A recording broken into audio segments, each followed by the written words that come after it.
P0505, idle control system malfunction. So first off, let's talk about what that means.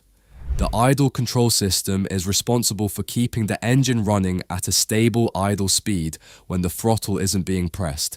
The engine computer constantly adjusts airflow to maintain the correct idle, especially when the engine is cold or when extra loads are added, like turning on the air conditioning or power steering. Depending on the vehicle, this is handled either by an idle air control valve, often called an IAC valve, or by the electronic throttle body itself. When the computer detects that it can't control idle speed properly, or it sees a problem in the idle control circuit, it sets the P0505 code. If you're troubleshooting this code, there are a few common things to check. First, inspect the throttle body. Over time, carbon buildup can collect around the throttle plate. That buildup can restrict airflow and make it difficult for the computer to maintain a steady idle. Cleaning the throttle body with proper throttle body cleaner can sometimes resolve the issue. Second, check the idle air control valve if the vehicle is equipped with one.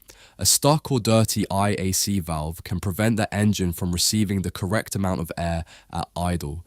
In some cases, cleaning the valve can help, but sometimes the valve may need to be replaced. Third, inspect the wiring and connectors going to the idle air control valve or throttle body. Loose connections, corrosion, or damaged wiring can prevent the system from operating correctly. Fourth, check for vacuum leaks around the intake system. Extra air entering the engine through cracked hoses, intake gaskets, or other leaks can make it difficult for the computer to control idle speed. Fifth, look at engine sensor data. Sensors like the throttle position sensor or mass airflow sensor can affect how the computer manages idle.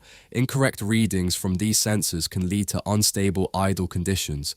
A good general order when diagnosing P0505 would be: inspect and clean the throttle body, check the idle air control valve if equipped, inspect wiring and connectors, look for vacuum leaks, and review engine sensor data.